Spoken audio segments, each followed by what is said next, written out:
Tenemos tantos huesos espirituales rotos dentro de nuestro cuerpo que el cirujano puede decir, a ver, espera, espera, espera, no nos volvamos locos aquí. Vamos a coger, vamos a tomar los huesos más grandes, los más rotos, las fracturas más que tienen mayor impacto. Sí, pero es que también me rompe el dedo meñique pequeñito aquí y tal. Y dice, bueno, pues sí, eso ya llegaremos a ello. Vamos a ir a lo más grande primero. Hay gente que ha ido, que ha estado presente en un accidente, se ha roto tantos huesos que ha tenido que pasar por 14, 15, 16, 25 operaciones. ¿Ok? No pensemos que por tener rayos X vamos ahora a ser capaces de rectificar todos los huesos. Eso ocurrirá, y estoy convencido de ello, en la restauración de la humanidad. ¿De qué? De su estrés postraumático. ¿Y qué causó el trauma? Venir aquí, en este mundo. En este mundo es lo que causó el trauma. ¿Ok?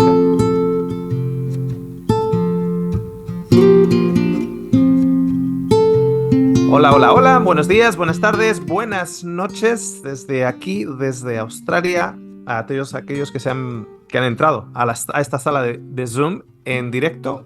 Recordar que este vídeo será puesto, este programa será puesto en YouTube en los próximos días para el beneficio de aquellos que quieran aprender en el caso de hoy o en el día de hoy de el libre albedrío o el TEPT. Y eso lo tuve que buscar. Tuve que buscar lo que era el TEPT, que es el trastorno del estrés postraumático. El estrés que nos llega después de un trauma. ¿Y qué tienen esas dos cosas en común? Ok, muy bien. Entonces, estamos mirando la relación que tiene el concepto de libre albedrío con el TEPT, que es el trastorno del estrés postraumático. Esas son las iniciales. Lo tuve que buscar porque yo lo conozco como PTSD, la abreviación en inglés. Y el PTSD es una de las cosas que ha salido a la palestra, ha salido en las noticias a menudo en los últimos años, sobre todo asociado a soldados. Sobre todo si ves algún tipo de noticia estadounidense, de estos soldados que regresan de veteranos de la guerra de Afganistán o de Irak o etcétera, están asociados que tienen el síndrome o el trastorno del estrés postraumático. Pero vamos a descubrir hoy que va mucho más allá. Y al mismo tiempo vamos a analizar un poquitito el concepto tradicional o el concepto, voy a usar las palabras, que se nos ha vendido del libre albedrío. Ese concepto que se nos ha vendido del libre albedrío no solo por la religión, sino por la sociedad en sí, desde pequeñitos. Y vamos a ver si el concepto real de albedrío es libre o es simplemente albedrío.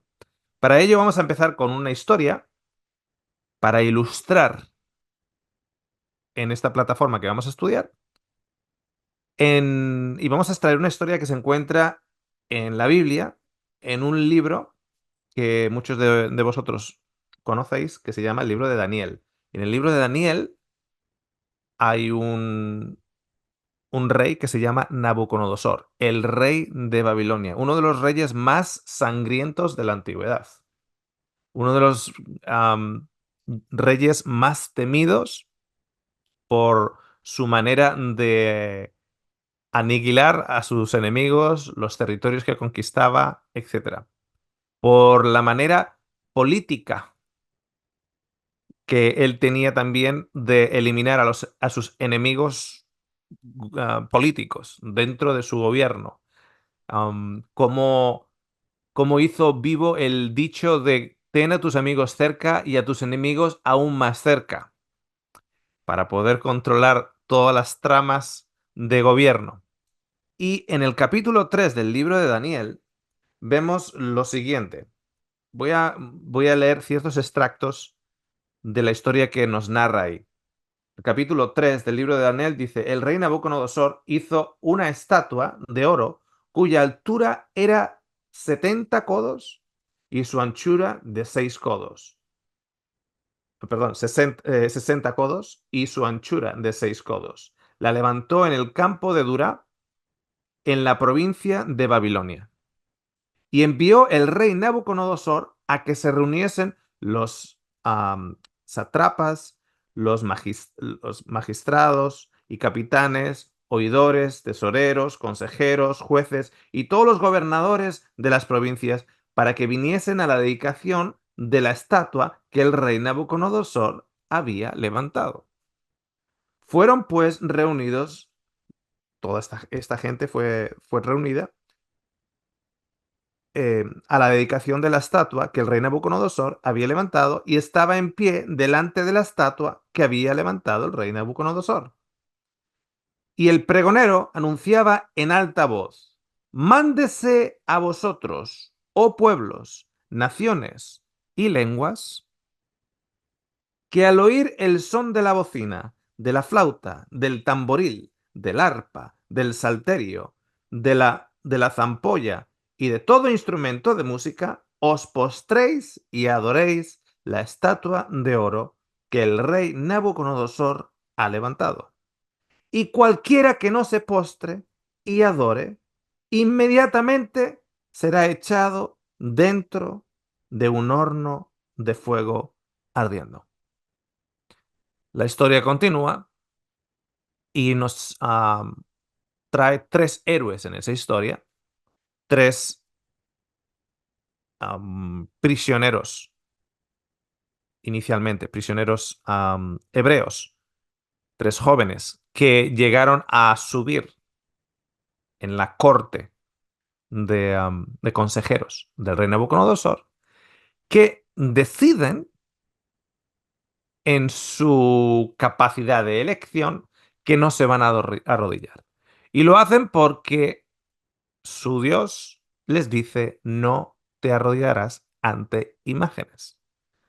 Entonces, en línea con ese mandamiento de su Dios, deciden no arrodillarse. Cuando suenan todos los instrumentos de música, y estos tres, en toda la explanada, con todos los gobernadores, con todos los virreyes, con todos los representantes de todas las provincias del imperio de Babilonia, todos aquellos mundos que de una u otra manera daban impuestos de pleitesía al imperio babilónico, se vieron, así nos cuenta esta historia, a tres personas que cuando sonó la trompeta y sonó todos los instrumentos, en lugar de arrodillarse, se quedaron levantados. Como el rey los apreciaba, les dio una segunda oportunidad. El rey apreciaba a estos tres jóvenes porque eran consejeros buenos para su reino, y personalmente tenía una conexión de aprecio para con ellos. Así que les invita y les da la opción nuevamente a arrodillarse, o, por el contrario, serán tirados al fuego. La historia continúa y estos jóvenes dicen que no se van a arrodillar, ni que quieren lo mejor para el rey, pero que no se van a arrodillar. Por lo tanto, estos tres jóvenes son tomados y son tirados al fuego. Bien, cuando yo tengo a mis amigos, cuando yo soy un gobernante y tengo a mis amigos cerca y a mis enemigos todavía más cerca, y yo necesito que esos enemigos, de una u otra manera, me rindan pleitesía. Esto es una manera de hacerlo. A día de hoy, si esto ocurriera a día de hoy en las noticias, si viéramos que hay un gobernante que ha impuesto una ley sobre su ciudadanía, una ley que de una u otra manera sirva para hacerle pleitesía a ese gobernante, sirva para alzar la figura de ese gobernante, sea para ensalzar a ese gobernante. Si a día de hoy viéramos algo similar en algún país en este mundo, en las noticias, estaríamos pensando, algunos estarían pensando: ajá, bueno, eso es Vladimir Putin en Rusia. Otros estarán diciendo: bueno, lo tenemos muy cerquita, porque soy de Venezuela, o nos tenemos muy cerquita, porque yo soy colombiano y Venezuela está muy cerquita, etcétera. Otros en Brasil estarán pensando que es en Brasil. En España estarán pensando que todo está hecho por Pedro Sánchez.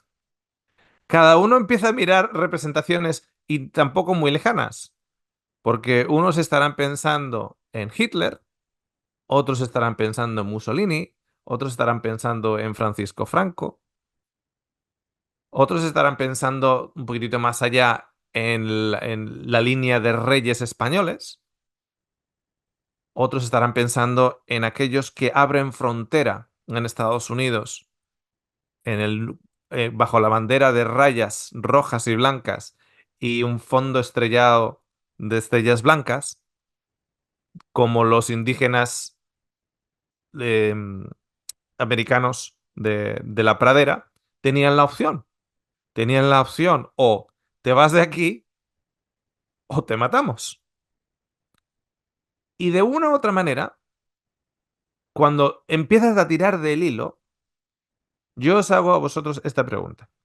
Imaginaros que por alguna razón que solo nos sirve en esta ilustración, el rey Nabucodonosor, con este tipo de opciones a su pueblo, consigue crecer su imperio, no solo hasta los límites de Babilonia, sino verdaderamente hasta los límites de la tierra.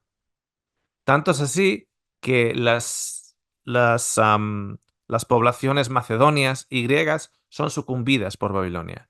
Las pequeñas aldeas de la península itálica son sucumbidas por Babilonia. El imperio chino, que no tenía gran comunicación o poca comunicación con el imperio babilonio, por eso los babilonios se creían que estaban rigiendo el mundo, porque no conocían del continente americano, porque no conocían del gran imperio mongol o el imperio chino, ellos se creían que eran los dueños del mundo. Claro que los chinos, por su parte, se creían los dueños del mundo, el imperio indio se creían los dueños del mundo, y en esos mismos momentos es cuando el imperio maya o el azteca o en Perú los incas se creían los dueños del mundo. Porque claro, cuando me creo que soy la última Coca-Cola en el desierto, pues me creo que soy lo mejor. Pero vamos a imaginarnos que en realidad fuera así. Que Babilonia continúa creciendo, llega a las fronteras de India y sucumbe todos los reinatos y provincias indias, que llega a expandirse a China y conquista China. Y conquista todas las aldeas europeas por aquel entonces. Y de hecho se extienden por el mar y conquistan bajo el nombre de Nabucodonosor, conquistan absolutamente todo. Vamos a ir un poquitito más avanzado. Vamos a imaginar que el mismo rey Nabucodonosor, una vez que ha gobernado toda esta tierra y todo lo de esta tierra le pertenece a su reino, que de una u otra manera tiene una especie de Elon Musk en su gobierno y es capaz de conquistar no solo esta tierra, sino conquistar los diferentes planetas, galaxias y universos. En otras palabras, se convertiría en el rey soberano de todos los mundos y extensiones. En ese momento se equipararía al concepto que tenemos de Dios, el gobernador de toda nación, toda lengua, toda tribu, pero ya no solo confiscado en este mundo, sino en toda la expansión de todo el universo. Pero ahora, en lugar de Dios, es Nabucodonosor, con este tipo de actitud de gobierno. Entonces, para asegurarse de que todos los habitantes de todos los universos le, le, am, le guardian pleitesía, va a declarar exactamente esto.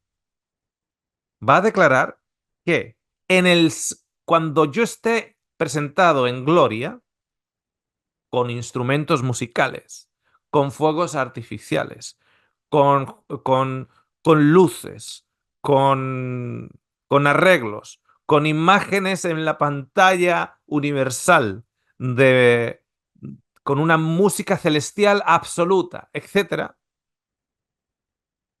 todas las tierras de todos los universos se arrodillarán delante mío. Y el que no se arrodille delante mío será tirado.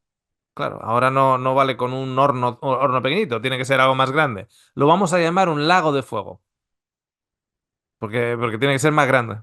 Porque en caso de que no sean tres, igual en caso de que sean 300 o que sean 400, los que no se arrodillen en toda la expansión del universo. Entonces, el gran Nabucodonosor, rey y dios del universo, da a todos los ciudadanos de todos los universos la opción libre. No va a forzar a nadie a arrodillarse. Ellos se pueden arrodillar o no. Si te arrodillas, estás alzando a ese rey, a ese dios llamado Nabucodonosor. Y si no te arrodillas, serás, junto con otros, los que no se arrodillen, tirado a un lago de fuego. Está haciendo exactamente lo mismo que la historia. Lo único que hemos expandido su reino hasta los límites del universo. Cuando todos leemos la historia de Nabucodonosor en Daniel 3, nos damos cuenta que el concepto de libre elección está manipulado, está controlado, porque las opciones no las estoy poniendo yo, me las están imponiendo a mí. Tengo opciones, pero desde una ilusión en la cual el que está tomando la decisión soy yo. Pero en realidad, esa decisión está coartada. Algunos apreciarán a Nabucodonosor y se arrodillarán por aprecio. Otros se arrodillarán por miedo. Y otros, creyendo que son libres y controladores de su propia vida, no se arrodillarán. Y serán enviados, por lo tanto, al lago de fuego. Eso es lo que hizo Nabucodonosor. Y no sé si os habéis dado cuenta, porque intencionadamente he tratado de ilustrarlo claramente. Acabamos de representar en la imagen de Nabucodonosor lo que para muchos es el Dios del universo. Exactamente igual. Lo disfrazamos de otras cosas, pero decimos, el Señor vendrá en su ira, Dios vendrá en su ira, con todos los ángeles y con todas las trompetas, con toda la música celestial y el coro de voces divinas. Y toda rodilla se arrodillará de una manera u otra. Porque el que no se vaya a arrodillar va a ser tirado. El que no se haya arrodillado, no le haya servido y no le haya dado pleitesía al Dios del universo, será tirado al lago de fuego. Vemos que cuando lo hace Nabucodonosor, lo llamamos dictadura. Cuando lo hace Hitler, Mussolini, Franco o cualquier otro dictador famoso de la historia, lo llamamos dictadura. Pero cuando lo hace el Dios del universo, no pareciera, lo llamamos libre albedrío. Él te dio libertad de elegir. Qué curioso, porque una de las cosas que no existe bajo una dictadura es la libertad de elección. Porque tú en una dictadura tú no puedes entrar y salir del país donde te dé la gana, tú no puedes tener la opinión que te dé la gana dentro de de ese país, no puedes criticar al gobierno, no puedes decir, bueno, ese es el gobierno que me está gobernando, pero si fuera por mí, yo votaba a otra persona. De hecho, a nivel político hay otra vuelta de la rueda, y esa vuelta de la rueda se llama la democracia. Por un lado tienes el concepto de la dictadura. Dentro de esas dictaduras, de una u otra manera, filosóficamente hablando, podemos incluir las monarquías, porque las monarquías es ese rey y el siguiente rey va a ser de la familia de los reyes, de los matrimonios, salido de los matrimonios única y exclusivamente de una particular línea, de aquellos que tienen sangre azul. No lo llamamos dictadura, lo llamamos monarquía. Sin embargo, si tú no adoras al rey, en esa monarquía el rey te va a poner más impuestos, el rey, de una u otra manera, el rey te va a forzar. Y tú al final vas a acabar eligiendo al rey o, o no. Se te van a quitar las tierras, te van a tus hijas van a ser concubinas del rey, etcétera. No lo llamamos dictadura, lo llamamos monarquía. Pero va un paso más allá, porque a día de hoy hay algo que llamamos democracia, que a- hasta el momento es el, la exposición gubernamental que más sensación propagandística tiene de libertad, más explicación, más sensación, más nos ha vendido el producto de que tenemos libertad de elegir. Y cada 4 años, algunos más en según qué países, saludos a mis amigos de Venezuela, cada 4 años tenemos como pueblo, cada pueblo, bajo la estructura de democracia, la oportunidad de elegir a nuestro gobernante. No es que un rey va a poner a su hijo sin que nosotros podamos elegir. No es que un dictador va a seguir por 30, 40, 50 años y cuando se muera va a poner a uno de sus coroneles o a uno de sus capitanes, a uno de sus generales para que sigan la línea. No, no, no, no, no. En la democracia, amigos y amigas, se nos ha vendido el producto de que la democracia tiene y ofrece al pueblo lo opuesto de una dictadura, lo opuesto de una monarquía. Y se llama la oportunidad de elegir. En noviembre, si no tengo entendido, si no entiendo mal, no recuerdo qué día exactamente en noviembre, porque no soy del país norteamericano de Estados Unidos. En Estados Unidos, el pueblo va a tener la oportunidad de elegir. Hasta hace unos meses atrás tenía la oportunidad de elegir entre una persona que cognitivamente hablando era clarísimo que tenía inicio de Alzheimer y Parkinson, o una combinación, o Parkinson, o una combinación de ambos.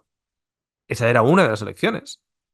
Y la otra elección era Donald Trump como paquete completo. O sea, pero es democracia. El líder que aparezca ahí es el líder que el pueblo ha elegido. Joe Biden ha estado ahí 4 años porque el pueblo eligió. Y cuando hablamos del pueblo, hablamos de todo el pueblo, porque básicamente toda la persona que estuviera registrado en un edificio o en una casa. Durante COVID, durante el COVID, una de las cosas que ocurrió es que las personas, con la crisis de personas que viven en las calles en Estados Unidos, esas personas, por el COVID, tenían que ser apartadas de las calles, puestas en centros y dadas una dirección postal. Y en Estados Unidos, no entiendo por qué, pero si tú tienes una dirección postal, aunque no seas ciudadano estadounidense, puedes llegar a votar. Entonces, durante el COVID, aparecieron votos por todos los lados. A saber quién. porque si tenían una dirección postal podían votar. Y de repente resulta que Donald Trump tiene muchísimos más votos que la elección anterior que le había dado la presidencia, y Joe Biden tiene aún más. Salieron votos de todos los lados. Pero a Joe Biden nos dicen que es el libre albedrío que nos da la democracia, el gobierno de la democracia, que lo ha puesto ahí. ¿Cómo nos dicen que el siguiente que sea lo ha puesto ahí la democracia? Pero en estas elecciones que se aproximan, había como mínimo tres candidatos, como mínimo tres. Uno de ellos era el hijo de eh, el hermano de John Fitzgerald Kennedy, Robert Kennedy Jr., al que no se le dio ningún tiempo en la CNN, en la ABC, en todas las televisiones principales.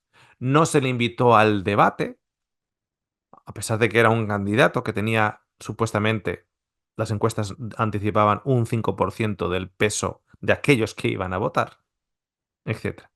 Y el caso es que cuando en Estados Unidos acaban las elecciones, aproximadamente de todos los que pueden votar, con todos los votos que aparecieron con el COVID, etcétera, durante la pandemia, etcétera, con todos esos votos, aún y todo, no alcanzamos a un 100% de las personas votando. O sea, en realidad, en la democracia, las opciones no son ilimitadas, son básicamente tres. Las opciones son o votas a Hillary, o votas a Donald, o en protesta no votas. Por eso que hay elecciones que aquellos que pueden votar, tan solo un 33%, un 35% de todos los que pueden votar, acaban votando. Entonces decimos que América, Estados Unidos, ha hablado. Cuando un 70 de los que pueden votar ni siquiera se han levantado a ir a votar. Que también están hablando. Muchos de ellos están diciendo, yo soy tan vago que no me quiero ni levantar a votar. Pero otros están diciendo, ni el de la derecha me representa, ni el de la izquierda me representa. Ni el rojo ni el azul. Mi color es el amarillo. ¿Dónde está mi candidato amarillo? Bueno, lo más cercano que tenemos son los verdes. Bien, pero es que los verdes a mí no me interesa. Mi color es el amarillo. Y si la democracia te da la ilusión, te ofrece la ilusión de un amarillo, va a haber personas que su color es el marrón. Y el color marrón no está para que tú lo elijas.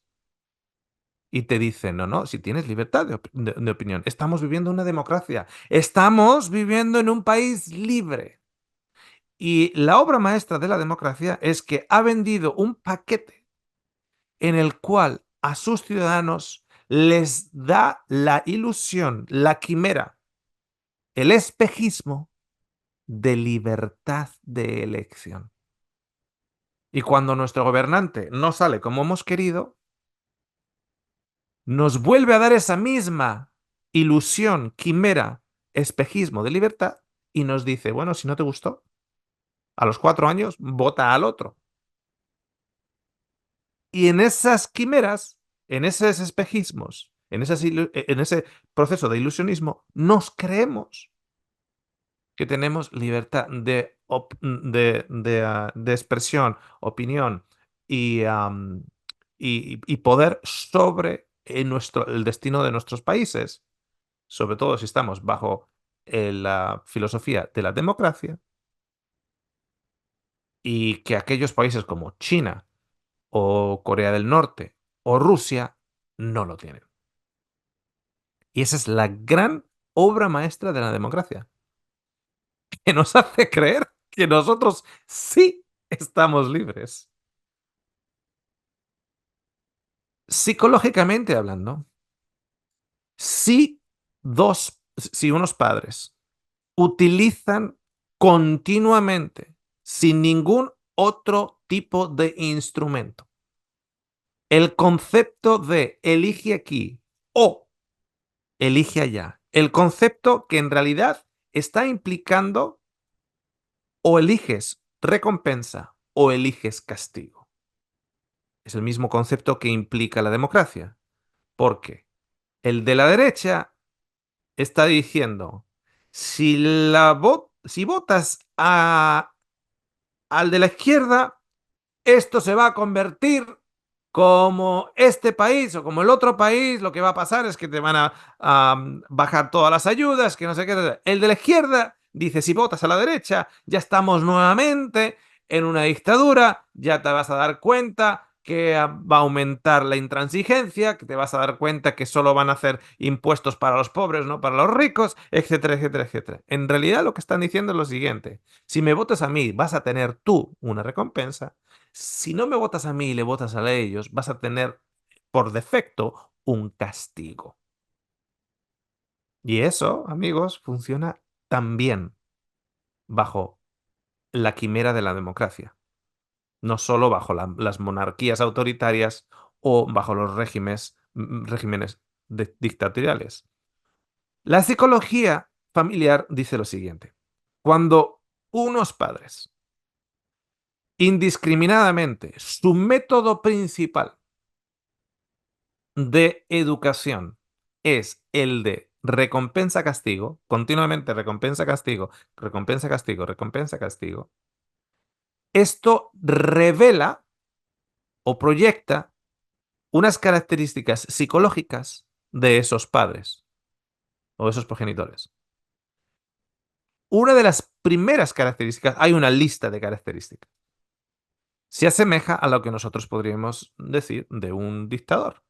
Cuando nosotros leemos la historia de Nabucodonosor, una de las cosas que, podemos, que evidencia es si, aunque tú no seas un psicólogo, lo primero que vas a ver o lo primero que vas a definir a Nabucodonosor, o una de las primeras palabras que vas a usar, va a ser, esta persona, Nabucodonosor, era una persona narcisista. Es una de las primeras cosas que vas a decir. Una persona narcisista. Puede que uses la palabra egocentrista. Todo para él. De hecho, cuando lees el capítulo, hasta está escrito de esa manera. Y yo, el rey Nabucodonosor, y cuando el rey Nabucodonosor, y cuando él, que él ha creado esa estatua, y que todos se arrodillan a la estatua que él ha creado, porque él es el rey, porque él ha creado, y que todos se arrodillen a él. O sea, un egocentrismo, un narcisismo evidente. O sea, enfatizado. Cuando unos padres usan única y exclusivamente en su caja de herramientas recompensa, castigo, recompensa, castigo, recompensa, castigo, decimos que tienen una manifestación narcisista y la están proyectando en la manera que educan a sus hijos. Decimos que tienen una proyección de sus propios caracteres en la manera en la cual están educando a sus hijos egocentrista. También decimos que están manifestando o proyectando sus inseguridades, que están, dentro de esas seguridades tienen que manifestar poder y necesitan que ese poder sea obedecido para, de una u otra manera, retroalimentar sus inseguridades. Eso lo decimos de los padres o de individuos que en el trabajo actúan para con sus compañeros de trabajo o para sus empleados de la misma manera.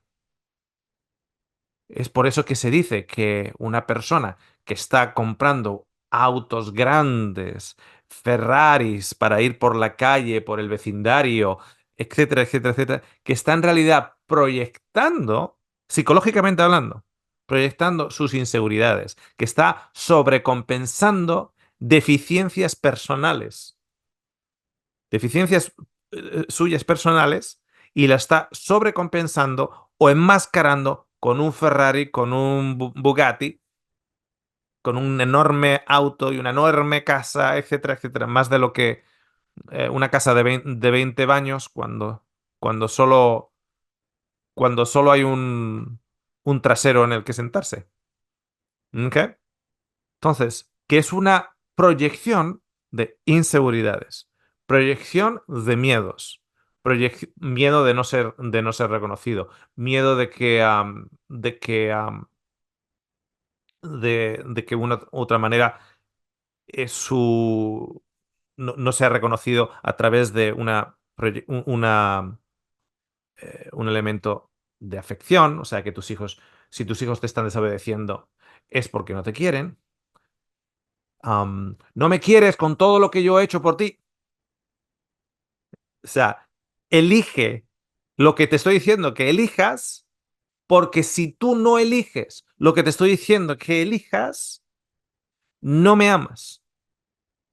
Es una manifestación de que tú no me estás amando, por eso no estás eligiendo lo que yo te estoy diciendo que tú elijas. Con todo lo que yo he hecho por ti. Te he dado la vida misma.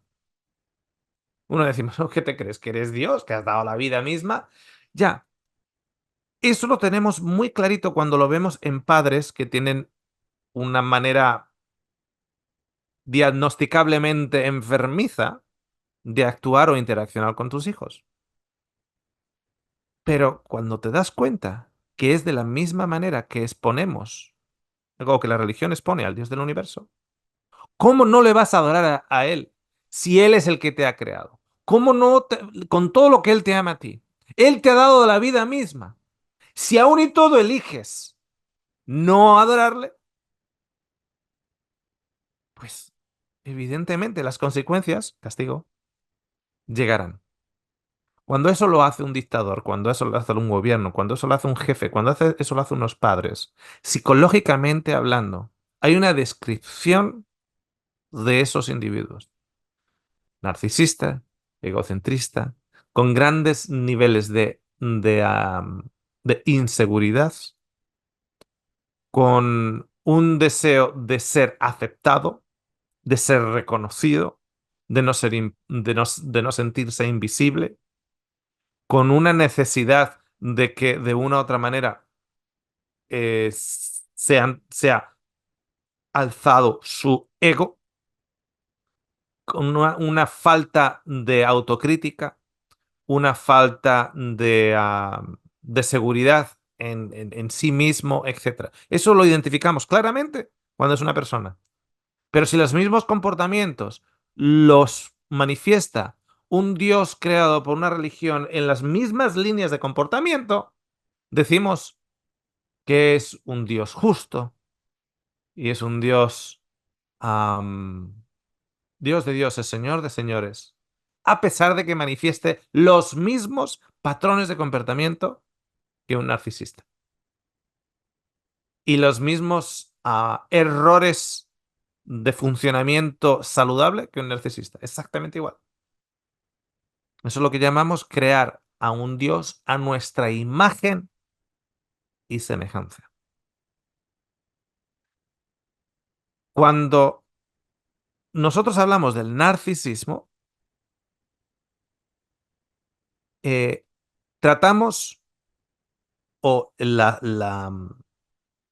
medicina psicológica trata al narcisismo como la raíz del problema, con una especie de diagnóstico. Esta persona es narcisista. Cuando una persona solo mira para sus propios intereses, no está al corriente de las necesidades de otros, de hecho, usa o depende del uso de otros para su propia autoglorificación y subsistencia, etcétera. Decimos que o diagnosticamos a esa persona como una persona con narcisismo. Cuando una persona tiene una manifestación de inseguridades y miedos, podemos diagnosticar a esa persona con fobias, con depresión, con diferentes diagnósticos. O personas egocentristas, personas autoritarias, personas sociópatas, psicópatas. Tenemos diferentes diagnósticos según el comportamiento de esas personas. Bien sea porque son alfa o machos alfa o hembras alfa y manifiestan esas líneas de narcisismo a unos niveles y unas variedades tremendas, o porque son individuos beta o que son más sumisos, son más de bajar la cabeza, son más de no llevar la atención, son más de manifestar sus inseguridades, no su egocentrismo, etcétera, etcétera. Los diagnosticamos con una retahíla de diferentes diagnósticos y nombres. Y el caso es lo siguiente. En este punto me gustaría recomendar dos cositas. Primero, el estudio completo de la serie que tenemos de inducción mental, para todos aquellos que no la hayan visto. Son 3 programas, am, que es de inducción mental. Y vamos a poner el enlace de ese estudio para que lo vean, aquellos que ya lo han visto, que lo revisen. Inducción mental. Y lo otro está en inglés y pondremos el enlace en inglés. Me imagino que igual se podrán conseguir en español. A día de hoy solo lo conozco en inglés. ¿Ok? Y es el libro que se titula en inglés PTSD From Striving to Thriving de Pete Walker, que vendría a ser la versión en español, si es que se encuentra. Yo en principio voy a poner el enlace en inglés del libro y vamos a ver si alguien lo ha traducido al español.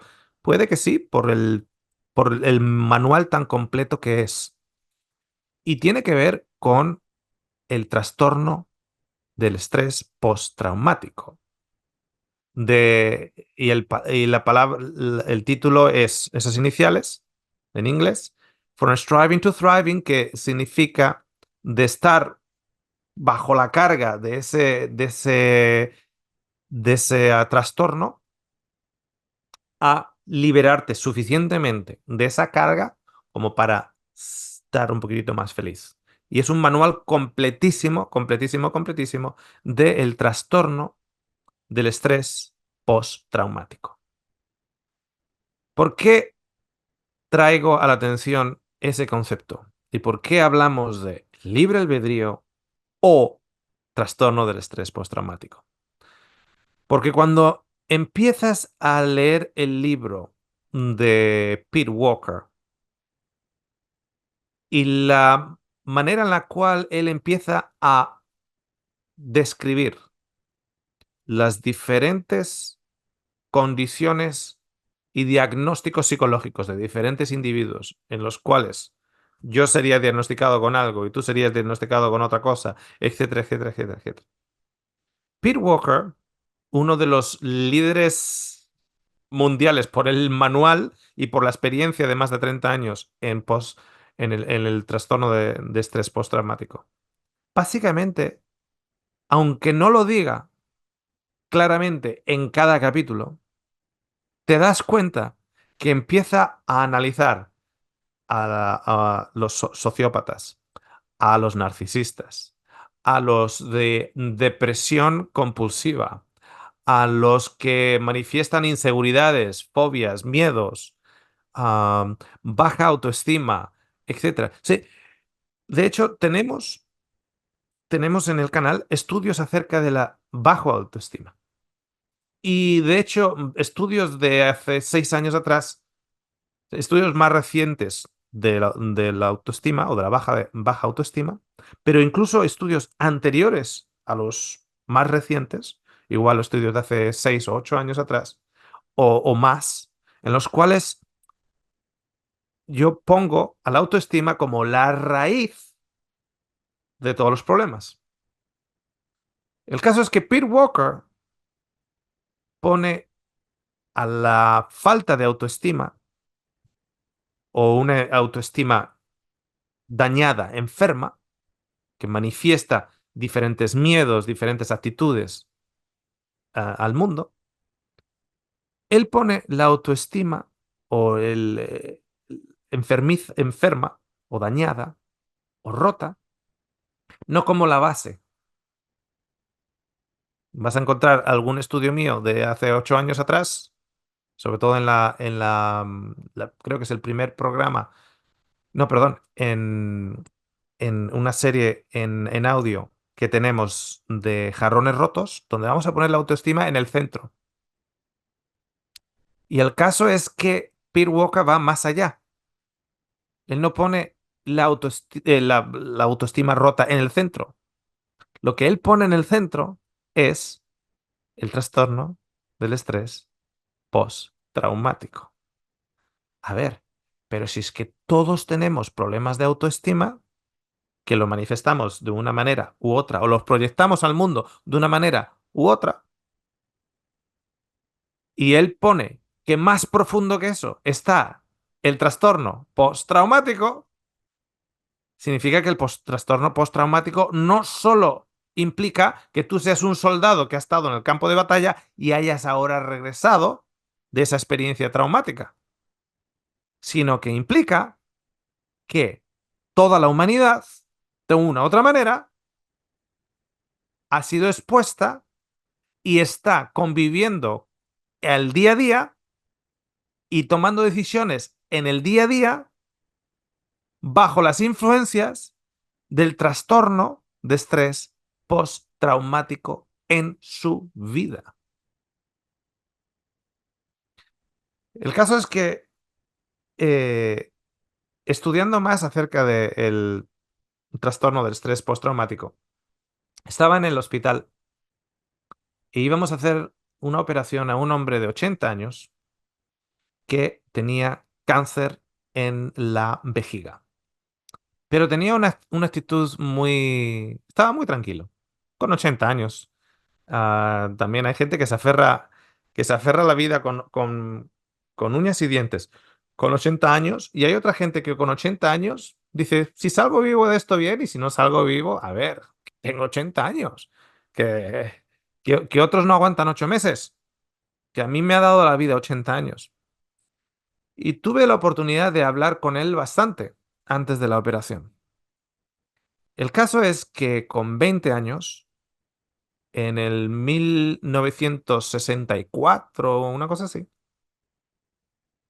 él se enlistó para la guerra de Vietnam. Él es australiano. Las tropas australianas que fueron a Vietnam fueron, evidentemente, ayudando o unidas a a las estadounidenses, pero para ir a Vietnam, etcétera, casi casi como que te tenías que poner voluntario, porque era como una guerra que no era nuestra, digamos, ¿no? Y él se puso con 20 años voluntario y fue al campo de batalla. Y dentro del campo de batalla, allá en Vietnam, recibió un tiro y fue herido en el campo de batalla. Llegó un helicóptero estadounidense, lo recogió, lo puso en una camilla, lo recogió, lo subió en el helicóptero. Y cuando el helicóptero empezó a subir hacia arriba, hacia arriba, hacia arriba, el helicóptero se giró y no fue la bala lo que le hizo el daño grave. El problema es que la puerta del helicóptero estaba abierta y cuando estaba ya en el aire, se cayó del helicóptero. Cayó del helicóptero, ¡boom! Al suelo, huesos rotos, costillas rotas, daños internos, etcétera. El helicóptero volvió a bajar, lo volvió a recoger, y lo llevaron al hospital. Cuando llegó finalmente a Australia, le jubilaron del ejército con 20, 21 años. Fue jubilado. Y mm, sus heridas ya no le permitían ser un soldado activo, pero en aquel entonces se enlistó nuevamente para trabajo administrativo dentro de las fuerzas de defensa. Trabajo administrativo. Fue entonces cuando empezó a manifestar en un cambio de comportamiento que él no sabía por qué y estaba evidentemente condicionado por el trastorno del estrés postraumático, de la experiencia que había tenido. Entonces él identificó que el carácter y las manifestaciones del carácter y la manera en la cual tomaba ciertas decisiones en lugar de otras, etcétera, estaba influenciado por ello. Le tuvieron que jubilar nuevamente porque tenía cambios de humor repentinos, tenía episodios de violencia, etcétera. Le tuvieron que jubilar, episodios depresivos, le jubilaron nuevamente. Y le dieron en la pensión, parte del paquete de la pensión fue evidentemente tratamiento psicológico. En ese tratamiento de psicológico aprendió, estamos hablando ahora, 1970, aprendió de los procesos de estrés postraumático. Tanto es así que cuando ya estaba relativamente bien y fue dado de alta por el psicólogo, se enlistó nuevamente en las fuerzas de defensa. Y dentro de las fuerzas de defensa australianas, como veterano, el gobierno australiano le pagó los estudios para estudiar psicología y para estudiar una especialización. Adivinar qué especialización eligió. La especialización del trastorno postraumático. Según me está hablando de esto, le dije, yo he leído unos cuantos libros al respecto. Uno de ellos, de Pete Walker. Y me dice, amigo mío. Y el hombre me dice, mi nombre es tal y tal, y yo he escrito unos cuantos libros. Y resulta que uno de esos libros también los había leído yo, y no sabía que estaba hablando yo con él. Continuando hablando, todo esto mientras el hombre está ahí esperando por su operación de cáncer de vejiga. Le digo, le empecé a hablar de que el estrés postraumático había llegado yo a la conclusión de que de una u otra manera afecta a todos. Pero evidentemente él, como trabajó toda su vida, hasta que finalmente se jubiló con 67 años, am, con soldados, y sobre todo Australia estuvo en Afganistán, etcétera, pues trabajando directamente con ese tipo de soldados, en Irak, etcétera, que habría trabajado más con la experiencia de ese tipo de estrés. Y me decía, Oscar, la gente se equivoca cuando piensa que un soldado tiene trastorno del estrés postraumático porque ha ido a un campo de batalla y ha regresado. El estrés postraumático empieza en el entrenamiento, aunque ese soldado nunca vaya al campo de batalla. Yo me quedé así pensando y le dije, ¿cómo? ¿Cómo puede ser un soldado que nunca ha ido al campo de batalla, que nunca ha visto a sus compañeros con las tripas afuera, etcétera? ¿Cómo puede ser que esa persona tenga por el entrenamiento estrés postraumático? Y me dice lo siguiente, me dice algo que ratifica algo que vamos a comentar ahora y algo que vamos a hacer la conexión con los estudios de inducción mental que grabamos unos meses atrás. Me dice, Oscar, como bien sabes, tenemos el sistema simpatético del sistema nervioso que genera alrededor de nosotros una barrera de protección. Cuando nosotros estamos amenazados, nosotros podemos o luchar, podemos escaparnos o podemos congelarnos. Es lo que una gallina, si tienes una gallina al jardín, va a hacer.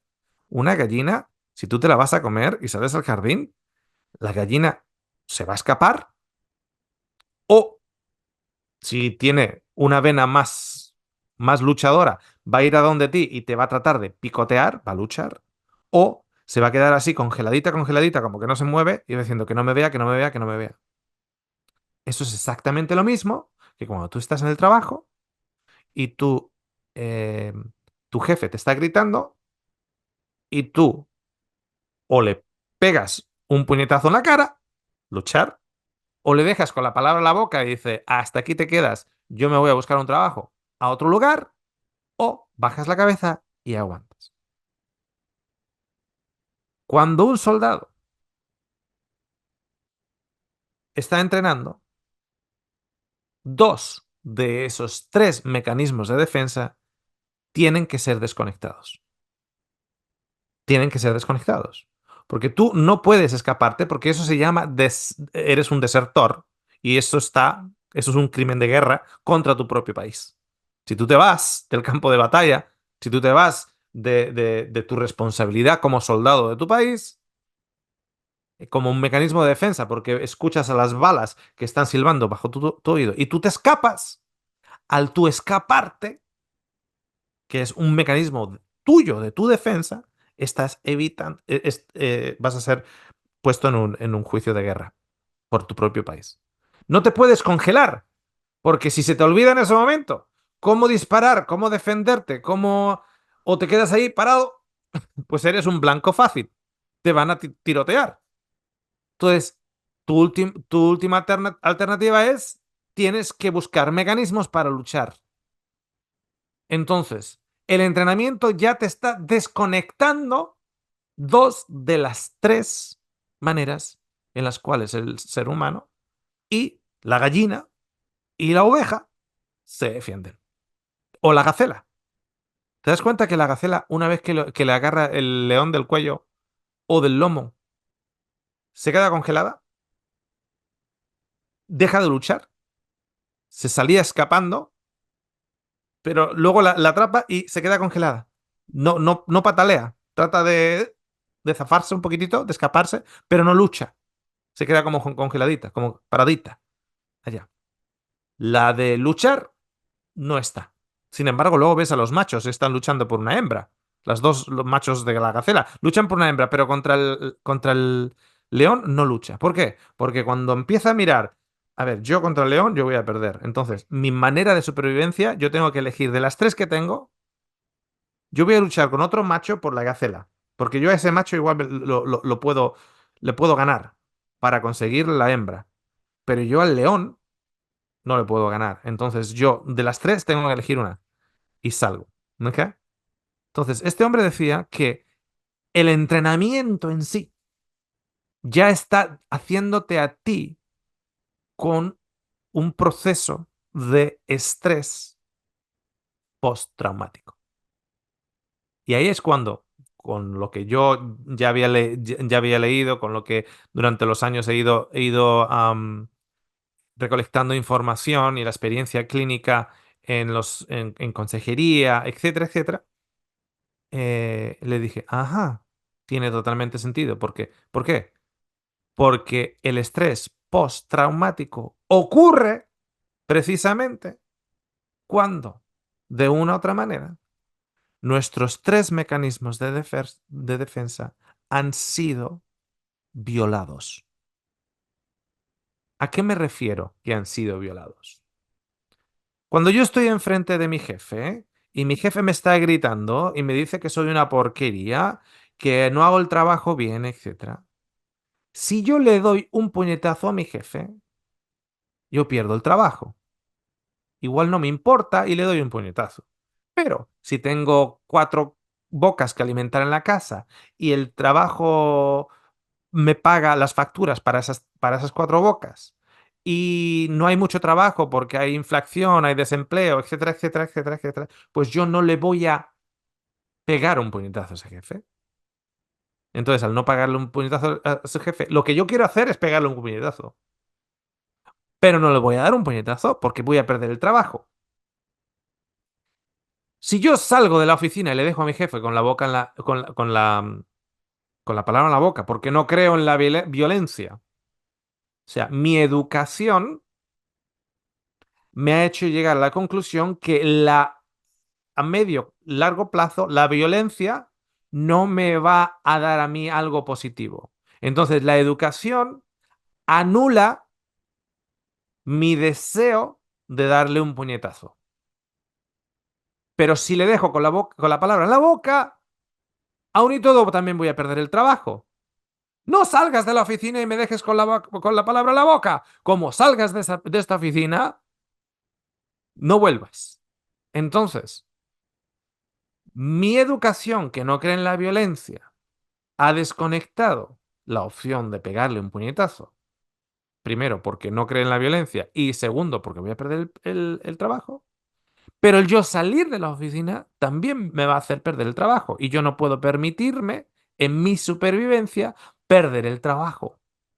Por lo tanto, bajo la cabeza, bajo las orejas y que me caiga el chaparrón, la lluvia de insultos o de descalificaciones del jefe hacia mí. Y yo lo voy a aguantar. ¿Por qué? Porque aguantando eso, que es un sistema de mecanismo de defensa, esto me va a aportar a mí que yo no pierda el trabajo y que mi familia siga comiendo, por lo tanto, supervivencia.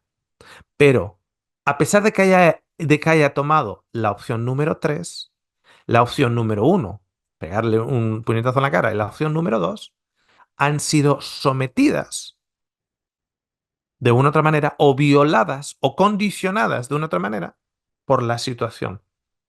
La situación en ese momento me ha hecho o me ha determinado que yo tome una decisión en particular de cómo actuar bajo y bajo qué parámetros, porque el jefe me está gritando.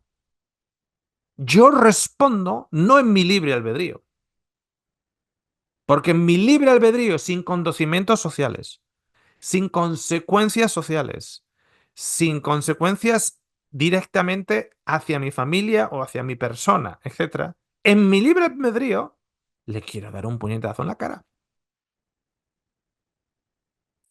Entonces, en ese minuto, en ese segundo, yo respondo a las opciones que yo tengo basado en todo lo que me ha llevado anteriormente a ese punto, a ese segundo, a ese minuto, en esa oficina, enfrente de esa persona. Fijaros lo siguiente. Estadísticamente hablando, esto ya está demostrado así, por eso os digo estadísticamente hablando. Si tú estás en la cárcel y a ti se te permite que, en lugar de cumplir toda tu condena de 10 años, por buen comportamiento, vas a poder tener una entrevista enfrente de un juez que va a determinar si al cabo de los 5 años, y tu comportamiento ha sido idóneo, si al cabo de los 5 años vas a salir y no cumplir tu condena completa de 10 años, sino vas a salir a los 5. ¿Ok? Estadísticamente hablando, solo por pura estadística, aquellos que van a ver a ese juez antes de que ese juez vaya a comer o antes de, o si es de los últimos casos del día, antes de que ese juez estaba listo para irse a la casa, estadísticamente hablando, hay más negaciones a la posibilidad de recortar la condena por jueces, sí, para con aquellos que han ido a visitar, han tenido la entrevista antes de que ese juez haya ido a comer o justo antes de que el juez se estuviera yendo a la casa. Pero si tú vas a ver a ese juez, después de que ese juez se ha tomado su descanso de comida, tiene el estómago contentito, ha comido una buena, un primer plato, un segundo plato y un postrecito y está contento, etcétera, etcétera, etcétera, tienes más oportunidad de que te diga que sí. Dice, a ver, pero si el caso es el mismo, sí, el caso es el mismo. Exactamente el mismo archivo, pero el juez no es el mismo. ¿Cómo no es el mismo juez? No es el mismo juez a las 12 con hambre, con el azúcar en sangre baja, con cansado, con las hormonas tirando para un lado y para el otro, que después con el estómago vacío, con el estómago llenito, con satisfecho, con las hormonas en otro nivel, etcétera. Efectivamente, no es el mismo. Entonces, la decisión de ese juez para contigo no está son única y exclusivamente basada en ti. Está también basada en qué hora del día es.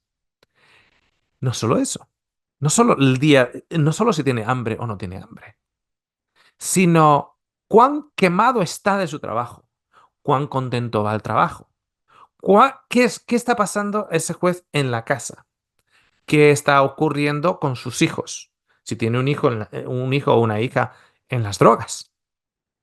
Y tú te presentas ahí para pedir clemencia. Y resulta que lo primero que ve después de enterarse esa misma mañana que su esposa le ha dicho que su hija está fumando crack, y tú entras por la puerta pidiendo clemencia, y tú estás en la cárcel por vender crack,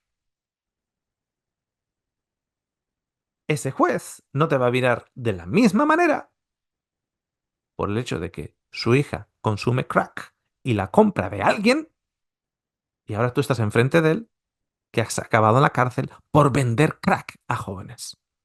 Ese juez no te va a ver de la misma manera que si él en su día tuvo un hermano que vendía crack y luego se rehabilitó.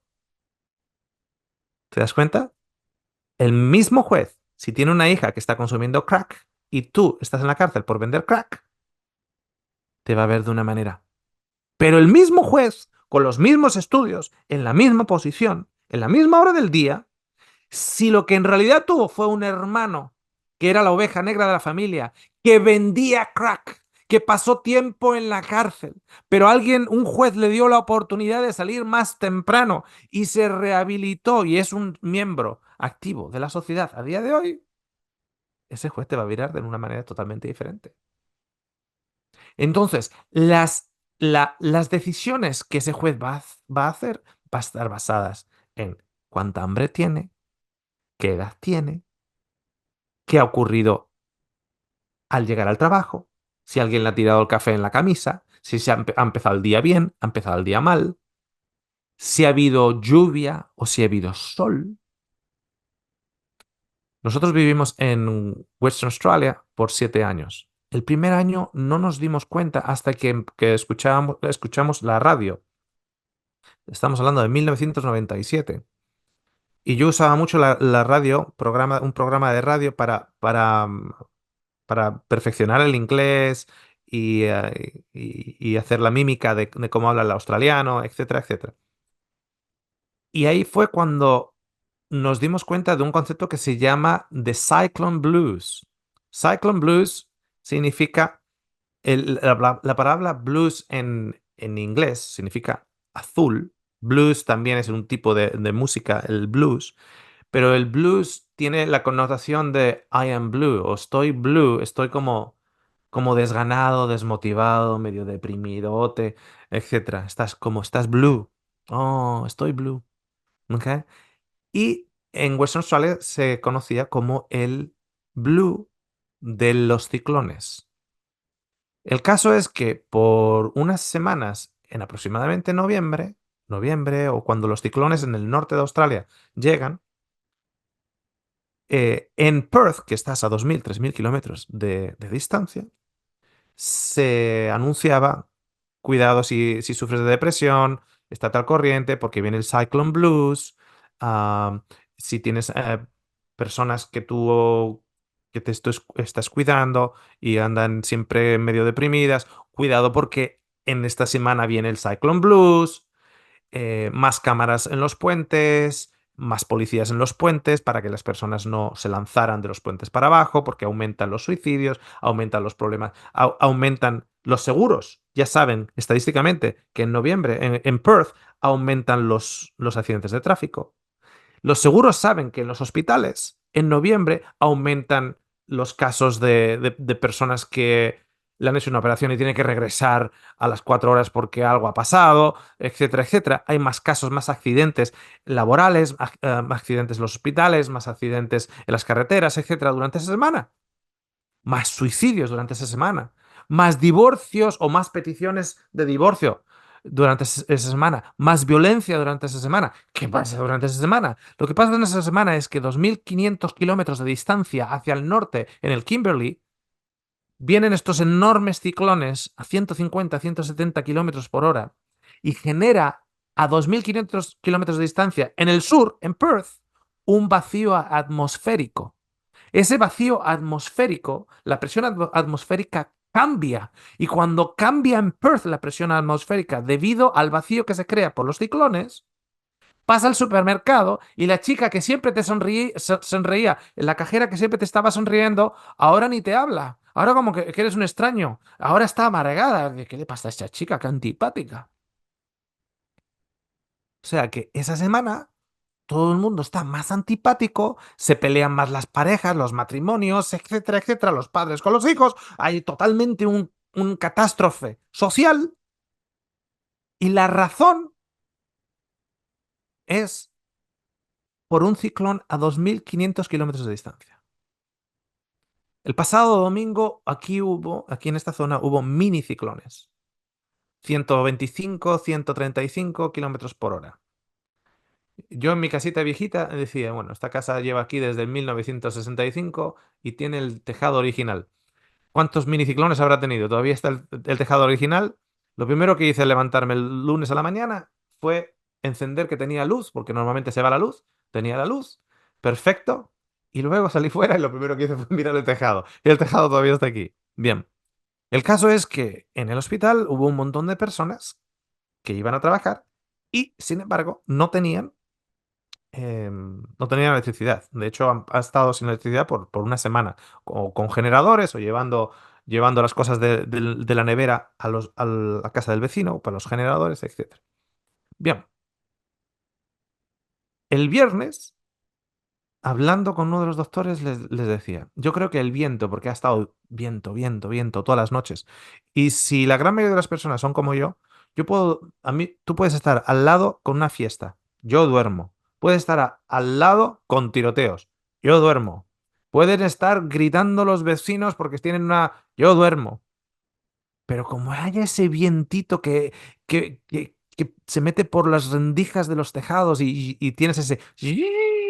Yo ese vientito no me deja dormir. Entonces le dije el viernes a este doctor, le dije, el viento ha hecho a todo el mundo que esta semana todo el mundo esté más antipático. Y mira que trabajo en un hospital, que todo el mundo es genial. Pero está claro que todo el mundo tenía ese toque más de impaciencia. Más, todos estábamos un poquito más impacientes, etcétera, etcétera, etcétera. Yo lo atribuí al viento y en mi caso creo que eso tiene mucho, mucho que ver, porque si yo no estoy durmiendo y el resto no está durmiendo, la falta de dormir te va a hacer más impaciente con tus hijos. La falta de dormir te va a hacer más impaciente en el trabajo, etcétera, etcétera. Y él dice, pues yo no sé, en tu caso sería el viento, Oscar, pero en el mío, el viento no me dejó dormir.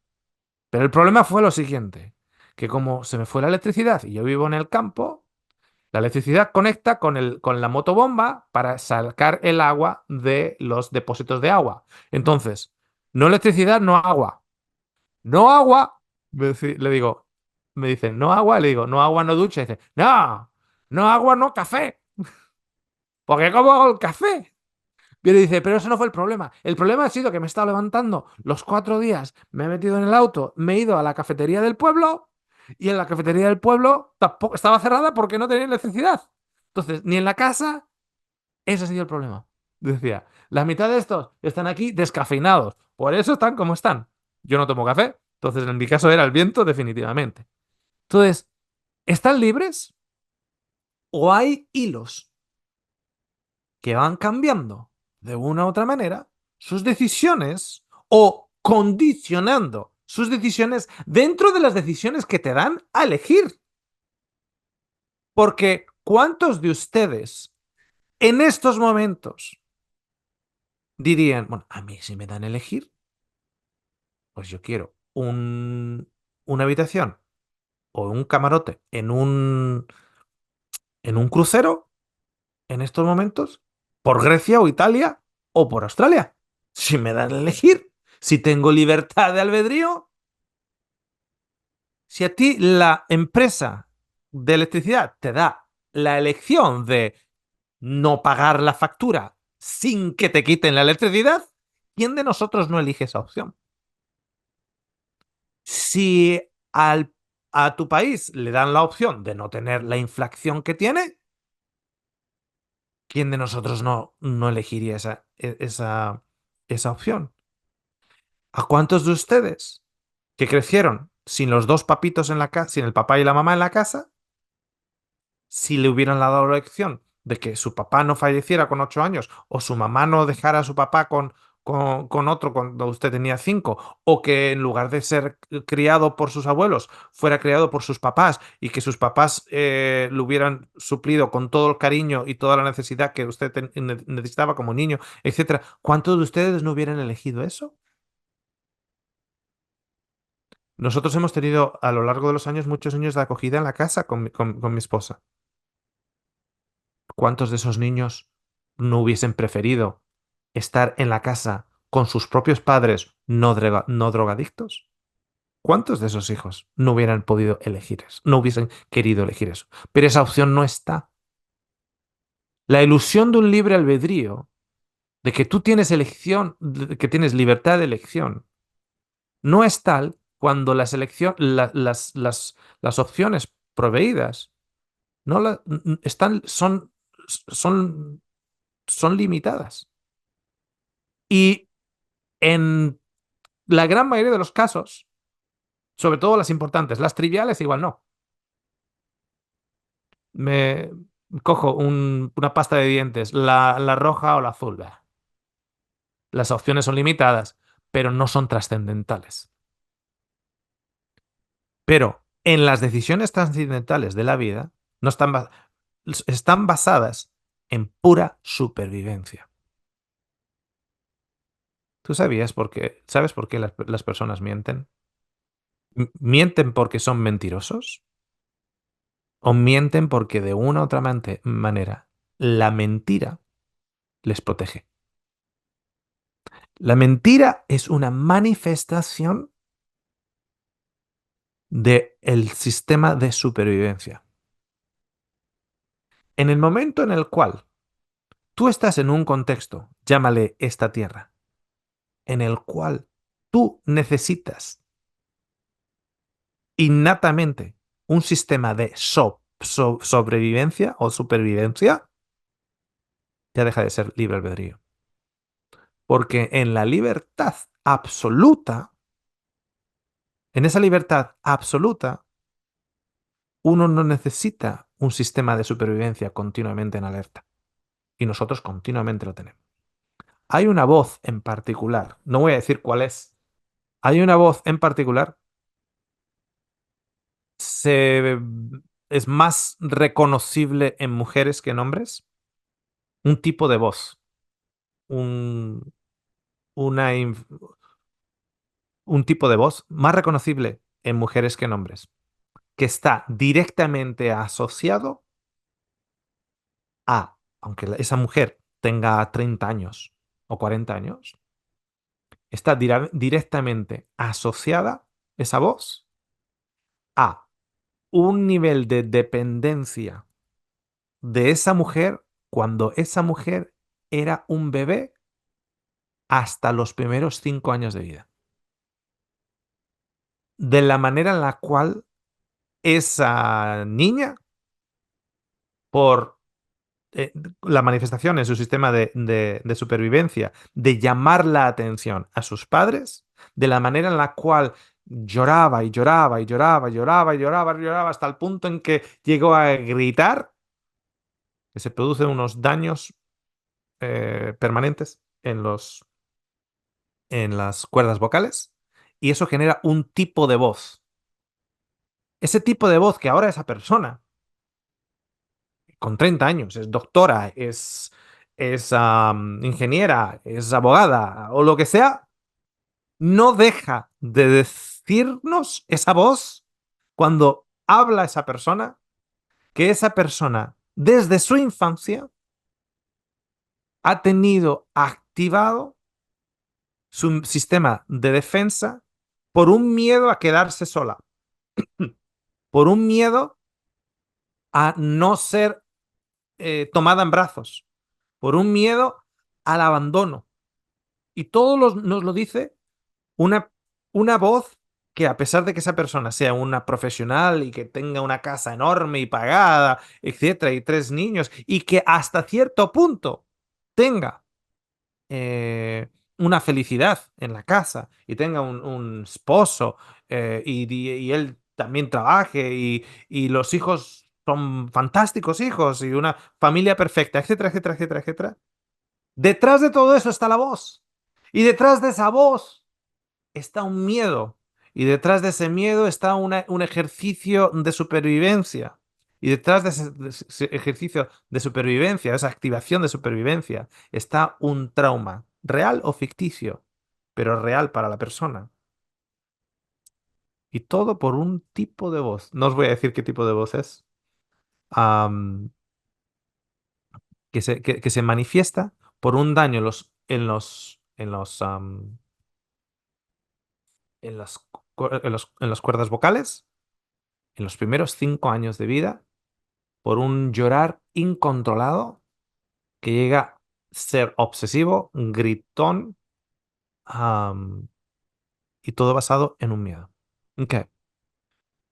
¿Cuántos de nosotros tenemos trastorno postraumático? Todos, todos. Porque el trastorno se produce en el momento en el cual nuestros mecanismos de defensa son violados. ¿Cuándo ocurre eso? En tu vida, múltiples veces, desde pequeñito hasta ahora. Infinidad de veces. Y en el día a día, igualmente, se refuerza.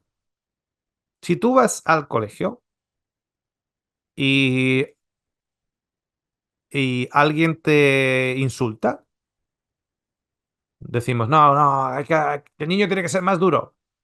Sí, porque el niño tiene que sobrevivir en este mundo. Este mundo, aquí nadie te regala nada. Aquí no puedes estar llorando por cualquier cosa. Venga, niño, deja de llorar. No, es que me ha insultado. No, deja de llorar. Aquí el mundo hay que comérselo. O te comen o te comes. O te lo comes. Bien.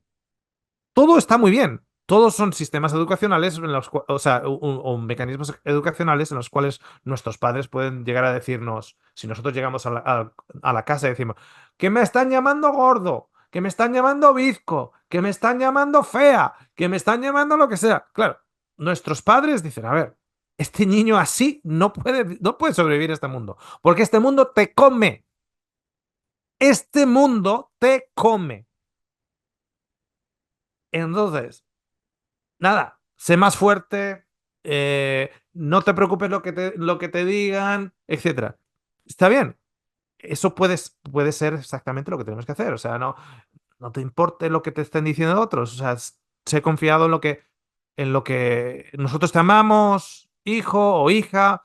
No escuches eso, no escuches lo otro, etcétera, etcétera. Bien, todos son mecanismos de defensa, todos son reacciones de defensa. Porque si a mí me están insultando, a mí me está doliendo. Entonces yo tengo que inventar o generar un mecanismo de defensa para que no me duela.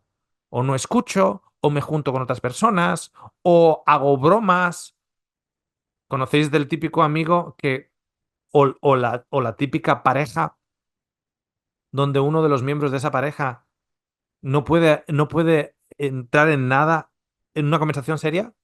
Si se pone la conversación muy seria, o suelta ironía o suelta un chiste. Ese chiste es un mecanismo de defensa. Es un mecanismo de defensa desarrollado porque de una u otra manera es una reacción a un trauma.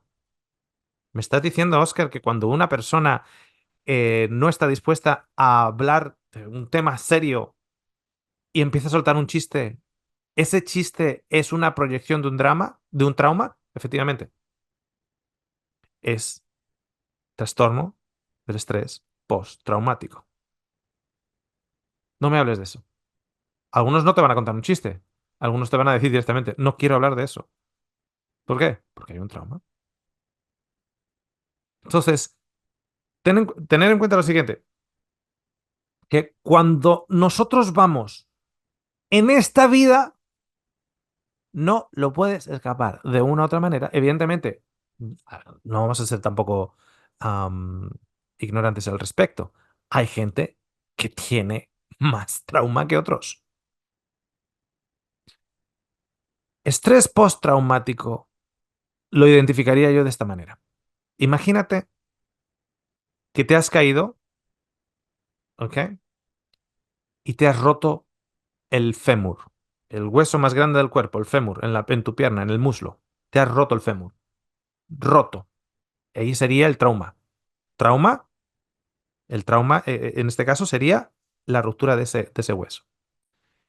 Ese hueso se ha roto, se ha movido de la línea del hueso, se ha movido.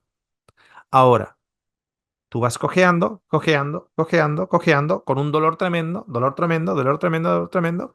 Va pasando un día, 2 días, 3 días, etcétera. Al cabo de las 6 semanas, se te sella el hueso. Pero se te sella el hueso no en la misma línea de antes, sino que está ligeramente apartado. Viste que si te sacaran una radiografía, veríamos que ese hueso no está en línea, sino que está como fuera de secuencia. ¿Entendéis lo que quiero decir? Se ha sellado, se ha, entre comillas, curado, se ha sellado el hueso y tú sigues viviendo toda tu vida con ello. Cambia el tiempo, te duele ahí, porque ahora tienes artritis en esa zona. Cambia el tiempo, te duele ahí. Cambia el viento, te duele ahí. Pones mucho peso sobre ello, te duele ahí. Alguien te pega una patada en esa zona, te duele ahí. Alguien te quiere investigar, todo el músculo alrededor, ya no es el hueso, todo el músculo de alrededor está tenso. Caminas de una manera, ¿por qué? Porque tú estás caminando ahora con una manera determinada, con una cojera, con un estilo determinado, condicionado porque en su día te rompiste el hueso del muslo. Entonces, tú caminas de una manera, te proteges de una manera, odias el cambio del tiempo de una manera, estás más arisco porque los niveles de dolor según qué días, según qué maneras, hay actividades que no puedes hacer porque te rompiste el hueso, otras actividades que están condicionadas. Si un masajista te empieza a tocar, no el hueso, sino el músculo, que ha sido todo, que parece un nudo alrededor de ese hueso que ya entre comillas, se sanó hace 30 años atrás. Pero como te duele, el músculo está todo ennudado, te aprietan el músculo, ni siquiera el hueso, y ya te duele, saltas, ¡oh, no, apretes ahí! No, no, no, no, no, no quiero de ello. Bueno, eso es una ilustración. En realidad, lo que se ha roto no es un hueso, es precisamente aquello que nosotros tenemos para protegernos, la vida nos lo va rompiendo. Porque de una u otra manera, la vida nos va condicionando, nuestras experiencias en la vida nos va condicionando. Entonces, yo voy a tomar decisiones que sean con respecto a mi vida basado en los condicionamientos que yo tengo. Si alguien me dice, vamos a la nieve a esquiar, yo voy a decir que no. Tengo la opción de decir que sí. Pero voy a decir que no, porque yo en la nieve, a mí el muslo con ese hueso me va a doler por el frío. O porque yo con el esquí me puedo caer y me va a dañar esa zona nuevamente, entonces yo me voy a proteger. Yo no voy a hacer las mismas actividades que si nunca me hubiese caído. Como dicen en Argentina, el que se quemó con leche hirviendo ve a la vaca y escapa. ¿Por qué está escapando esa persona de la vaca? Porque se quemó con leche hirviendo. Entonces asocia la leche hirviendo con la vaca, entonces ve una vaca y se escapa. Porque hay gente que ve un perrito, aunque sea un perrito pequeñito, y sale corriendo. Y el perrito sale detrás de ellos para poder jugar. Y ellos empiezan a interpretar que el perrito les va a comer, así que corren más. Entonces, cuanto más corren, el perrito dice, uy, más juego. Y el perrito moviendo la cola sale detrás de ellos y ellos dicen, no, no, no, no, no. Y esos niños que empiezan a llorar, mamá, mamá, mamá. Y les entra un ataque de pánico. Cuando tú has visto en todo momento, estás viendo que el perrito está moviendo la cola y lo único que quieres es jugar con ese niño. Porque ha habido un trauma. Y ahora nosotros vivimos con huesos rotos que han sido sanados mal. ¿Por qué? Porque la vida sigue adelante, porque la vida continúa y no para porque nosotros se nos ha muerto el perro, no para porque nosotros se nos ha muerto la madre, no para porque nosotros nos han quitado el trabajo, no paran porque nosotros nos han dicho gordo en el colegio, no para porque el vecino nos quemó, nos pinchó la rueda del auto. No para porque mi gobierno ha decidido no irse del gobierno y apoderarse de ello. El, el mundo sigue adelante a pesar mío. Entonces yo con los huesos rotos tengo que tirar para adelante porque tengo que sobrevivir. Entonces, como tengo que sobrevivir, esas heridas a lo largo de mi vida que me van a condicionar no son sanadas correctamente. Todos esos huesos rotos son sanados de una manera disfuncional. Y cuando toca a alguien ahí me duele, entonces me tengo que proteger. ¿Cómo me protejo? Fíjate qué cosas, cosas simples. Hay gente que todas las fotos siempre salen de una manera, del lado derecho o del lado izquierdo. Saqué una foto. No, no, no, no. Sácame, bórrala. Sácamela ahora. ¿Por qué? ¿Por qué me pongo de este lado? Me pongo de este lado porque es algo más guapa de este lado. De este lado no me gusta cómo salgo. Porque como no me gusta cómo salgo, esto en realidad me está infligiendo un dolor artrítico en un hueso emocional que fue roto de pequeña. ¿Cuántos huesos rotos, sanados de una manera, sanados nuevamente, entre comillas, que a día de hoy cambia el tiempo y todavía tenemos ese dolor artrítico emocional en tantas y tantos huesos emocionales de nuestro ser?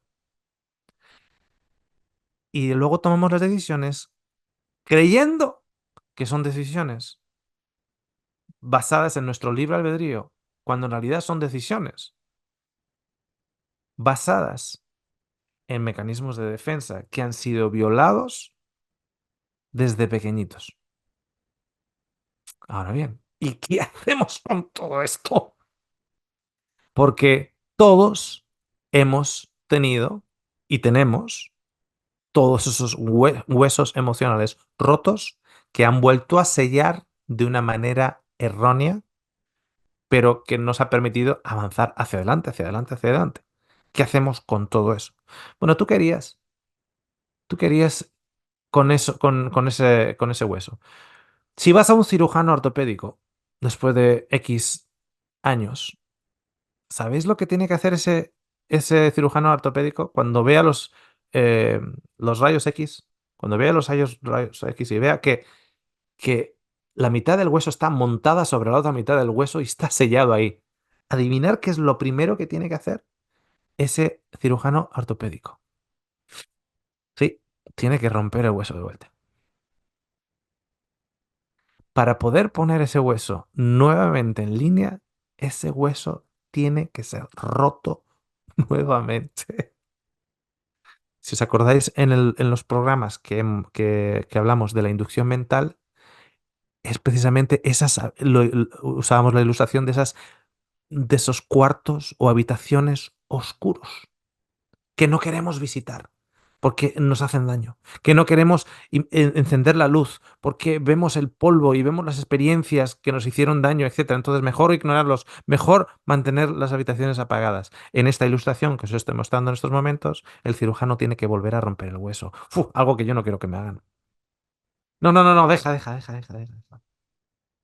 Romper el hueso, romper el tobillo nuevamente. Sí, pero no ves cómo el tobillo lo tienes así dobladito, estás pisando mal y eso te está haciendo que ese tobillo que se te rompió, que se te sanó erróneamente, ya no es solo que cuando te pasas el dedo por el peroné hay un bulto ahí. ¿Y este bulto qué es?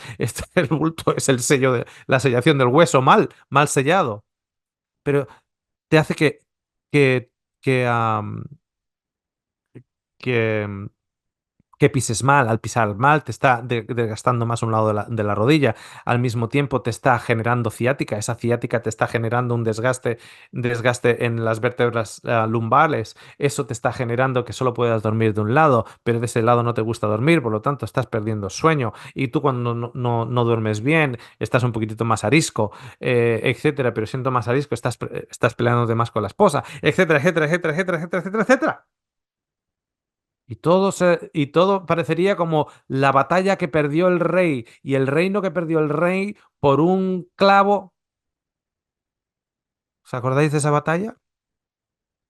El herrero que estaba poniendo las herraduras al caballo del rey y le estaban poniendo prisa. Y la última de las herraduras, que necesitaba 5 puntas, le ponían tanta prisa al herrero que una última punta no le dio tiempo a clavarla. Le dieron el caballo al rey y el rey con su ejército fue a la batalla. Y cuando el rey con todo su ejército cargaba hacia el enemigo, se empezó a soltar el zapatito, el zapatito del caballo, se le salió esa herradura, el caballo se tropezó, cayó el rey, el caballo sobre el rey, y el rey no se perdió todo por una punta. ¿Cuánto del comportamiento de hoy, de cómo tú interaccionas con tus seres queridos, con tus personas del trabajo, etcétera? ¿Cuánto de eso? Porque igual tu mamá no te recogió de la cuna cada vez que llorabas. O porque tu mamá leyó un libro y dijo, no, es mejor que el niño llore por una hora antes de ser cogido. O porque tu papá no aparecía por la casa porque él estaba trabajando 18 horas al día para poderte dar de comer, pero tú, en tu interpretación de un niñito de 3 meses, ya veis qué interpretación va a tener ese niñito, tú lo interpretaste como abandono. Y lo que él trató de hacer con lo mejor que sabía y podía, 18 horas fuera de casa, trabajando y sin tiempo para ti, fue afectado en tu psyche como abandono. Y has vivido toda tu vida con ese tobillo, tobillo roto espiritual, que ya no solo te afecta el tobillo, te afecta la rodilla, te afecta la ciática, te afecta el lumbar, te afecta el sueño y te afecta tu relación de pareja a día de hoy, porque tu papá trabajaba 18 horas y no pasó el tiempo que tendría que haber pasado contigo. O así lo interpretó tu sistema de supervivencia. Ok, vamos a grabar un vídeo con 6 herramientas y lo vamos a subir después de este vídeo. 6 herramientas extraídas del libro de Pete Walker, que hice referencia anteriormente, de el trastorno postraumático. 6 herramientas. Las vamos a poner en una presentación y vamos a subir ese vídeo. Después de ese vídeo, vamos a tener una sesión para aquellos que han visto esta presentación y las seis herramientas que están directamente sacadas del libro de Peter Walker. Porque ¿para qué reinventar la rueda? Si la rueda ya ha habido otro anterior que, que la ha inventado. ¿Ok? Entonces, haciéndonos valer de aquello que Peter Walker ya ha escrito en su manual de el trastorno postraumático, para ver si esas 6 herramientas nos da un inicio a permitir que el cirujano de este universo le firmemos el permiso para romper el hueso o los huesitos y a ver si nos puede alinear un poquitito más en el camino en el cual las decisiones que nosotros podamos estar haciendo sean por lo menos decisiones más informadas y no estén siendo continuamente decisiones basadas en supervivencia, pura supervivencia. Y eso va a ser uno de los claves de esas 6 herramientas que vamos a grabar en este vídeo que subiremos después de esta presentación. Después de que esta presentación esté publicada, subiremos ese vídeo con las diapositivas de las 6 herramientas. La idea es de que yo pueda tomar las decisiones del día a día que no están a mi alcance, sino impuestas para conmigo, pero que tomemos esas decisiones más desde el punto de vista de una mente madura, en lugar de continuamente estar bajo la influencia de tengo que sobrevivir a esto. tengo que sobrevivir a esto, porque si no hago esto, voy a tener esto negativo y si lo hago, voy a tener la recompensa. Que no estemos viviendo continuamente bajo recompensa-castigo, recompensa-castigo, recompensa-castigo, sino que en realidad podamos decidir o podamos tomar decisiones basadas en la madurez, entendiendo que este mundo es el que nos ofrece las decisiones. Significa que, por lo tanto, nuestro albedrío es limitado, no libre. Tenemos un albedrío, pero desde el momento en el cual las opciones nos son dadas desde fuera, no es un libre albedrío, sino un albedrío limitado. Entonces, dentro de las limitaciones que nosotros tenemos para tomar las decisiones, que esas decisiones sean desde la madurez de personas adultas y no desde el niño dentro de nosotros que fue abandonado o se sintió abandonado, desde el niño dentro de nosotros que fue abusado o en otros casos se sintió abusado, porque hasta el mejor, hasta el niño que haya tenido la familia más perfecta le va a echar en cara al padre, no, porque los domingos yo quería ir a la montaña y tú solo querías ir a la playa. Cuando ha habido niños que no han visto montaña, ni playa, ni padre. O sea, te quiero decir que aquí o tenemos traumas o nos los inventamos. Pero de una u otra manera, o reales o ficticios, son reales para nosotros. Entonces, dentro de las limitaciones que tenemos a la hora de elegir lo que llamamos albedrío, limitado, que lo hagamos no desde la fuente de los traumas, sino que lo hagamos desde la madurez. Porque dentro de esas limitaciones de albedrío, ¿sabes cuál es una de esas limitaciones que los años y la madurez y la observación nos da? Esta vida nos da una opción extra. Nos la da ella. Nosotros la podemos elegir o no, pero acordaros que no deja de ser una limitación en nuestro albedrío, no libre, sino limitado. Podemos tomar decisiones dentro de nuestros traumas o podemos tomar decisiones reduciendo el impacto de nuestros traumas en esas decisiones y aumentando el porcentaje en esas decisiones de nuestra madurez, nuestra sanidad y nuestro equilibrio. Por encima de todo, es por ello que desde el punto de vista de que en el libro de Romanos dice, todos han caído cortos de la gloria de Dios. Lo podemos decir de esta manera.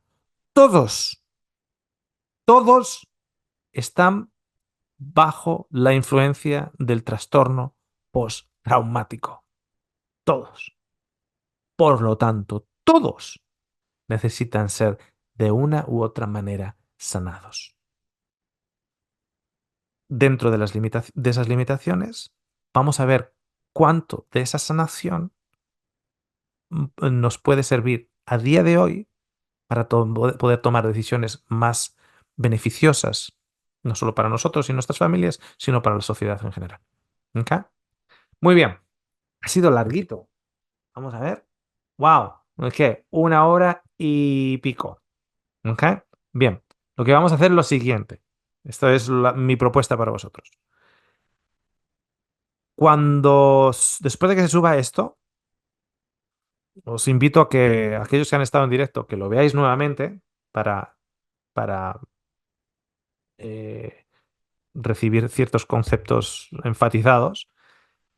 Después de ello, vamos a subir al canal las 6 herramientas para, para sanar, para sanar relativamente hablando, o para minimizar el impacto de nuestros traumas en el día a día, para que no sean nuestros traumas anteriores los que nos estén continuamente condicionando a un lado y a otro. Cariño, pero ¿por qué te comportas así? No lo sé.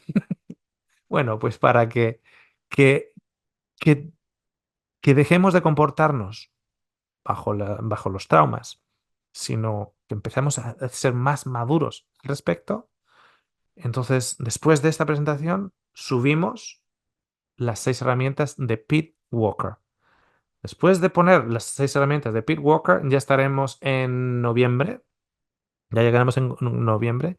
Y en noviembre vamos a hacer un foro abierto, donde con todo esto empezamos a escuchar de cada uno de vosotros, donde habéis podido identificar huesos rotos, huesos emocionales rotos de vuestra infancia, etcétera, etcétera, etcétera, y de qué manera esas 6 herramientas os han facilitado la visión. ¿Cuáles son esas herramientas? Esas herramientas son simplemente lo siguiente. Es los rayos X, porque tienes que ver dónde está la fractura. Entonces, son herramientas como, pues eso, ¿en qué manera yo voy a ver por qué me hizo a mí daño el que me educaran mis abuelos? ¿De qué manera me hizo a mí daño el que fuera el hijo del medio? Porque tú crees que tus padres eran los mismos para ti que para tu hermano, pero no eran los mismos. Porque un padre, en el caso, por ejemplo, mío, yo tengo 3 hijos, del vientre y una del corazón. Y le digo a la del corazón, a mi hija irlandesa, le digo que la amo como a los otros. Pero no es lo mismo. No la amo como los otros. La amo, pero no es como los otros. Y a los tres los amo igual a nivel de intensidad, pero no de la misma forma manifestada. Porque al varón le exigí mucho más porque era primogénito y es varón y tal, tal, tal. Mientras que a la niña no a la niña no les corregía ciertas cosas. Había uno de mis hijos que no se le podía corregir de una manera muy efusiva porque precisamente agachaba la cabeza y se congelaba. Mientras que cuanto más efusivo fueras con alguno de los otros, más se ponían en batalla contra ti. Entonces sabía que con cada uno no eras el mismo padre. Y todos nosotros que hemos tenido hijos sabemos que por mucho que los amemos de la misma intensidad, no los amamos de la misma forma. Porque hay uno de ellos que para amarlo le tienes que decírselo todos los días y para otro, para amarlo, le tienes que regalar un, un helado sin decirle que le amas. O llevarle un partido de fútbol. O estar ahí para cuando está jugando un partido de fútbol. Pero nunca le hables de una manera sentimental. Porque eso no le vale. Pero le vale que tú el domingo estés ahí en el partido de fútbol. Manifestamos ese amor de unas maneras totalmente diferentes. Entonces, ¿de qué manera me ha afectado a mí? Puede decir alguien, el haber sido el niño pequeño de la casa. ¿De qué manera me ha afectado a mí el que sea el cuarto varón y por encima tenga 3 hermanas muchísimo mayor que yo? Bueno, pues entre otras cosas, que creciste en una casa con 4 madres. Imagínate si eso no va a tener un impacto.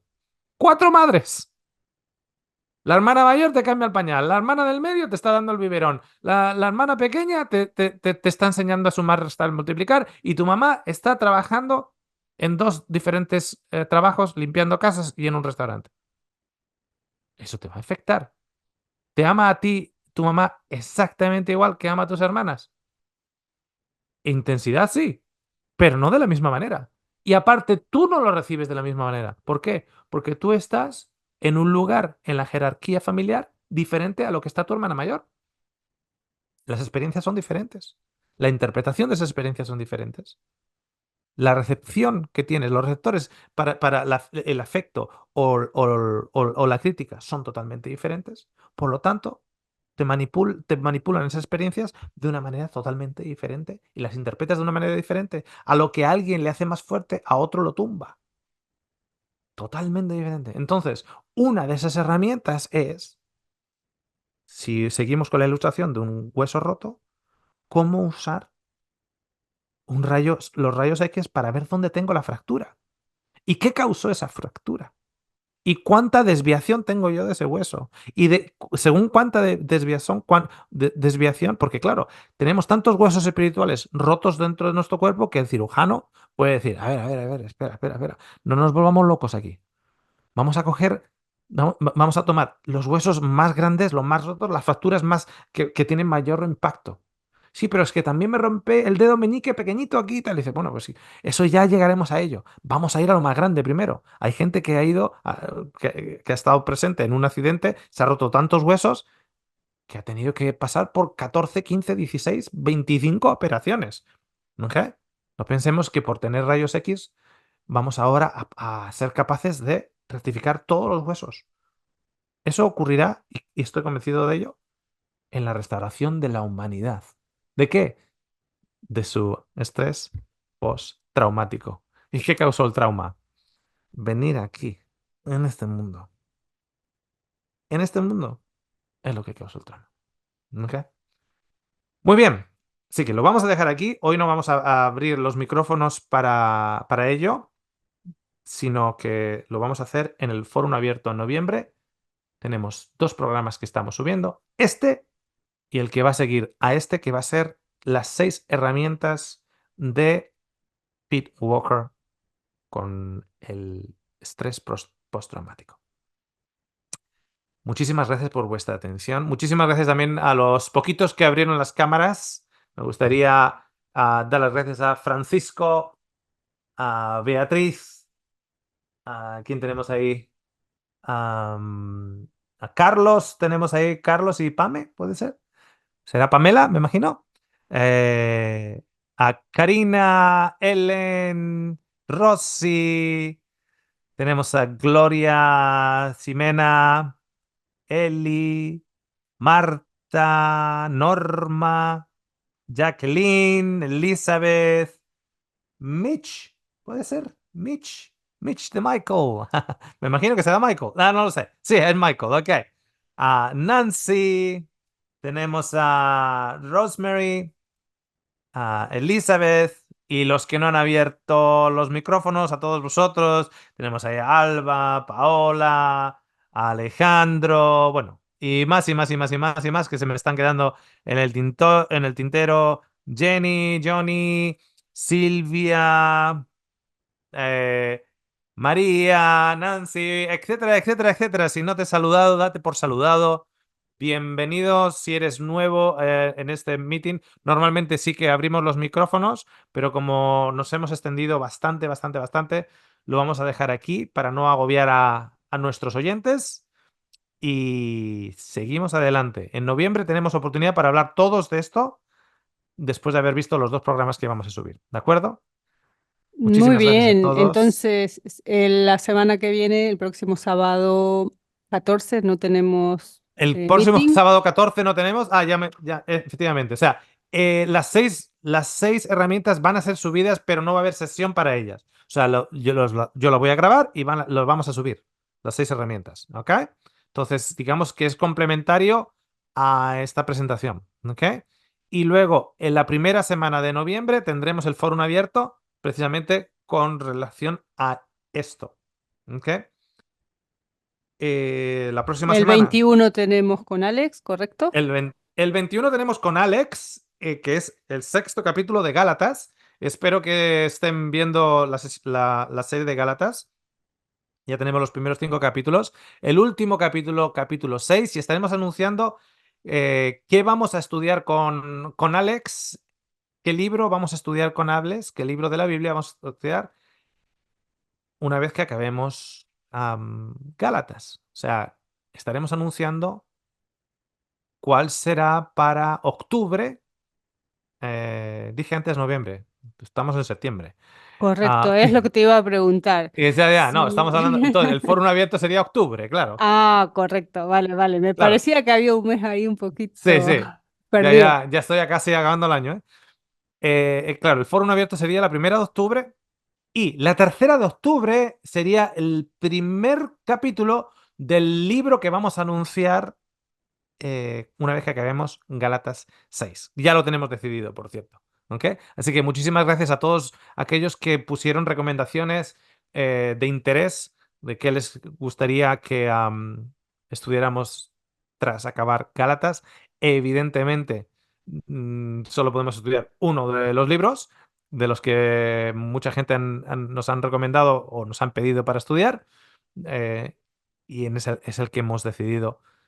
De los diferentes que nos han propuesto, hemos decidido uno de ellos. Pero lo anunciaremos la tercera semana de septiembre y la primera semana de octubre tendremos el foro abierto hablando del estrés, el trastorno del estrés postraumático, ya habiendo escuchado este programa, ya habiendo escuchado también las herramientas de Pete Walker, las 6 herramientas para tu caja de herramientas para poder tener una vida un poquitito más saludable y unas decisiones del día a día y unas intervenciones del día a día más saludables. ¿Ok? De todas formas, les invitamos a que una vez que miren este vídeo que esté subido, que puedan formular preguntas en los comentarios y también les invitamos a participar del grupo de WhatsApp que tiene Oscar. Ujú. Efectivamente, en el grupo de WhatsApp En el estaremos canal, poniendo perdón, dije en grupo y el es canal, canal. sí, en el canal de WhatsApp, evidentemente hemos puesto una encuesta, muchos de vosotros han ido contestando, muchísimas gracias. Si os dais cuenta, la gran mayoría de ponía no tenemos libre albedrío. Hay algunos que decían que sí.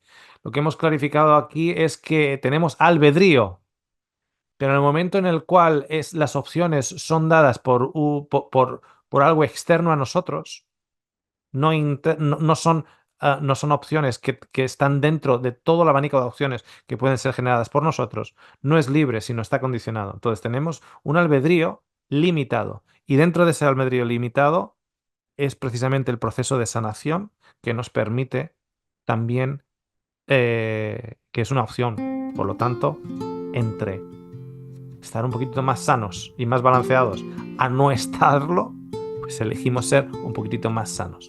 ¿Ok? Así que el canal de WhatsApp lo decimos muchísimas veces.